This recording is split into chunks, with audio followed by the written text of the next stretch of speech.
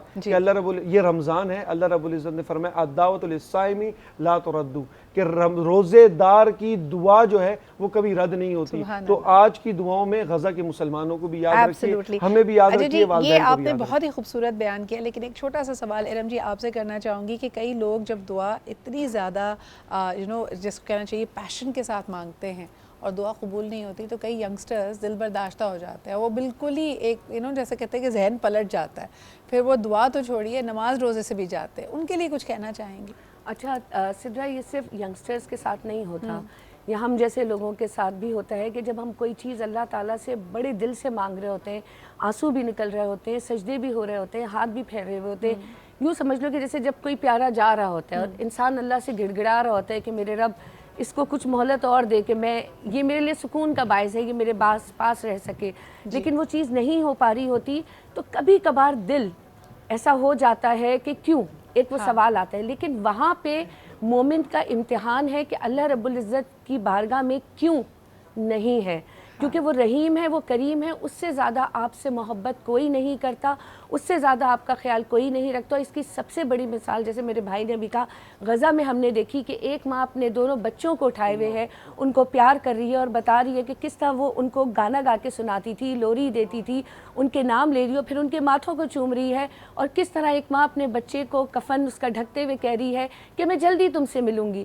یہ بالکل اسی طرح ہوتا ہے جب ہم گھروں سے نکلتے ہیں تو ہم یہ کہتے ہیں کہ ہم ابھی جلدی واپس آئیں گے، وہ ماں اپنے جاتے ہوئے بچے کو کہہ رہی ہے اس سے بڑا غم کیا ہوگا کہ میں جلدی تم سے ملوں گی۔ اور ایک بات بس آخر میں اور کہوں گی کہ ہم بڑے گناہگار، بڑے خطاکار لوگ ہیں، ہم سے بہت بڑی بڑی خطائیں سرزد ہو جاتی ہیں، تو میرے رب نے کلام پاک میں ارشاد فرمایا ہے کہ اے محبوب صلی اللہ علیہ وسلم ان سے کہہ دیجئے کہ اگر اپنی جانوں پہ خطا کر بیٹھے ہیں، جانوں پہ ظلم کر بیٹھے ہیں، تو میری رحمت سے مایوس نہ ہو کہ میری رحمت ان کے گناہوں سے بہت بڑی ہے۔ تو یقیناً آج اس رمضان میں ہم سب کو یہ ضرور سوچ لینا چاہیے کہ کہاں کہاں کیا غلطی کر رہے ہیں، اور اللہ سے مانگیے، دل کھول کے مانگیے۔ ایک سوال فرحانہ آپ سے بھی کرنا چاہوں گی، ہم بڑے خطا کار ہیں لیکن ہم دشمنیاں بھی پال لیتے ہیں، ہمیں کسی کی بات بری لگ جائے تو ہم اس کو اپنا دشمن سمجھ لیتے ہیں۔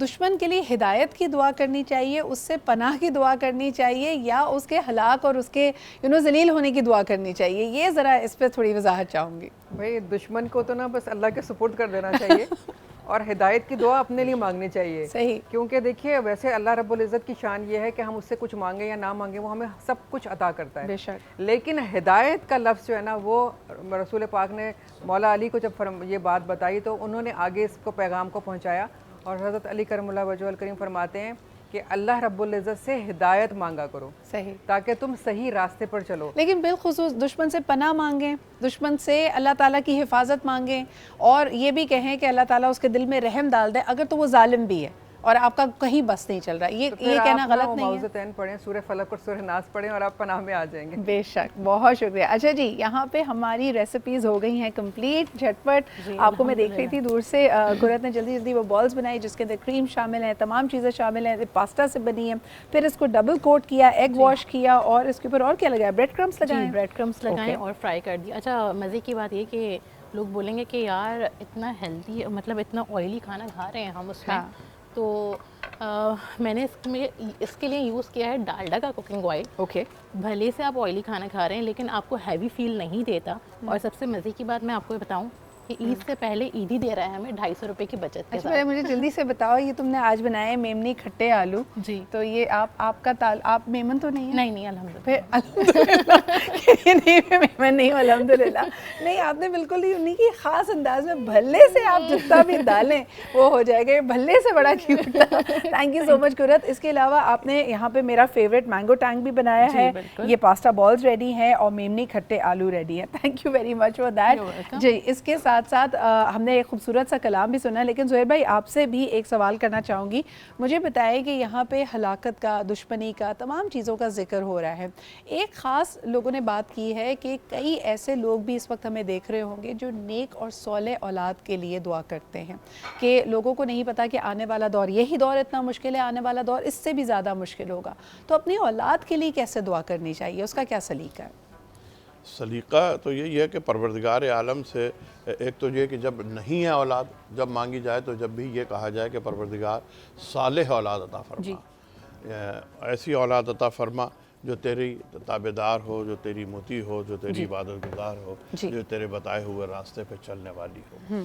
پروردگار وہ اولاد عطا فرما جو رزق حلال کو اپنا ذریعہ بنائے, رزق حرام. زہیر بھائی کتنے ایسے واقعات ہمیں تاریخ میں ملتے ہیں جہاں لوگوں نے حضور کے سے آ کے التجا کی کہ اللہ تعالیٰ ہمیں اولاد عطا کرتے لیکن ان کی کم عمری میں ان کی وفات ہو جاتی ہے. تو اپنی اولاد کے لیے ایک بہتر فیوچر, ان کی لمبی صحت مند زندگی کے لیے دعا کرتے رہنا چاہیے والدین کو, یہی طریقہ ملتا ہے؟ جی ہاں, طول عمر کے لیے دعا کی جا سکتی ہے, اور ظاہر ہے کہ یہ تو امتحان کی منازل ہے کہ کوئی کسی کا بچہ چلا جاتا ہے دنیا سے, کسی کا جوان بیٹا چلا جاتا ہے دنیا سے, لیکن دعا مانگنے میں وہی کوئی حرج نہیں ہے یا کوئی منع نہیں ہے کہ ہم اپنے بیٹے کے لیے طول عمر کے ساتھ, لیکن طول عمر سے زیادہ جو مانگیں وہ صحت و سلامتی کے ساتھ دعا مانگیں. یعنی عمر کے اس حصے پہنچ جائے کہ خدا نہ خواستہ معاذ اللہ کہ معذور ہو, محتاج ہو, یا اس سے گزر رہا ہو کہ جہاں وہ اپنے سہارے پہ کھڑا بھی نہ ہو سکتا, تو اس لیے بہتر ہے کہ وہ آپ کے صحت و سلامتی. بالکل ایک چھوٹی سی بات جس پہ رہنمائی چاہوں گی, پھر اسد بھی ہمارے ساتھ موجود ہیں, کلام کی طرف ہم نے بڑھنا ہے. کیا دعا میں اللہ تعالیٰ سے شکوے کی گنجائش ہوتی ہے؟ یعنی اگر انسان کا دل بہت رنجیدہ ہو, کسی بات پہ بہت تکلیف میں ہو, لگتا ہے کہ خدا نے جیسے کسی کو گمان ہو کہ بھئی مجھے اکیلا چھوڑ دیا, تو کیا شکوہ کیا جا سکتا ہے اللہ تعالیٰ سے دعا میں؟ دیکھیے میں ایک بات بتاؤں, ہم نے اللہ میاں کو بہت ڈراؤنا بنا لیا ہے, بہت خوف کے ساتھ وہ یوں ہوگا تو یوں. اللہ سے زیادہ تو محبت کرنے والا کوئی ہے ہی نہیں, اس سے زیادہ تو چاہنے والا اور اس سے زیادہ رحم کرنے والا کوئی نہیں ہے. اور یہ معصوم کی دعا میں ایک جملہ ملتا ہے کہ پروردگار میں تیرا شکوہ تجھ ہی سے کرتا ہوں. سبحان اللہ. یعنی اس سے آپ کر سکتے ہیں شکوہ, اس کا شکوہ دنیا سے نہیں کر سکتے. دنیا سے نہیں کر سکتے, یہ بہت پیاری بات ہے. یہ آداب میں بھی شامل ہو جاتا ہے کہ اگر آپ کا دل رنجیدہ ہے یا آپ کو لگتا ہے کہ آپ کی دعا قبول نہیں ہو رہی, یا آپ کو کسی بھی, آپ ایک طرح سے آپ کی اس وقت ہمت ٹوٹی ہوئی ہے, تو بجائے اس کے کہ آپ اس بات کی چرچا کریں, چار لوگوں کے بیچ میں بیٹھ کے کفرانہ کلمات ادا کریں, آپ اللہ سے راز و نیاز کر سکتے ہیں. اللہ سے راز و نیاز کریں, اس سے کہیں پروردگار تجھ سے میں شکر کرتا ہوں, کس سے کروں, تیرے سوا کس سے کروں, ہے کون یہ تو. سبحان اللہ. زہیر بھائی کہتے ہیں کہ یہ نہیں عطا کرتا تو اس سے بہتر ادا کر دے, اور تو سب چیزوں پہ قادر ہے. بہت شکریہ. ارم جی ہمارے ساتھ موجود تھی, فرحانہ آپا موجود تھی, زہیر بھائی اور سعد بھائی آپ کا بھی آمد کا بہت بہت شکریہ. قرت کی ریسیپیز ہو گئی ہیں کمپلیٹ, آپ اس کی بیوٹیفل پلیٹنگ دیکھ سکتے ہیں. Thank you Qurat ulain for always making such wonderful recipes. اس کے علاوہ جی اسد ہمارے ساتھ موجود ہیں. آپ سب سے اجازت لیں گے, امید کرتے ہیں کہ یہ ویکینڈ آپ بھرپور انداز میں اپنے خاندان کے ساتھ گزاریں گے, اور روزہ افطار پہ بھی جب دعائیں کریں تو نہ صرف پورے پاکستان کو, پوری مسلم امہ کو, بلکہ پوری انسانیت کو اپنی دعاؤں میں یاد رکھیں. اللہ تعالیٰ ہم سب کا حامی و ناصر ہو.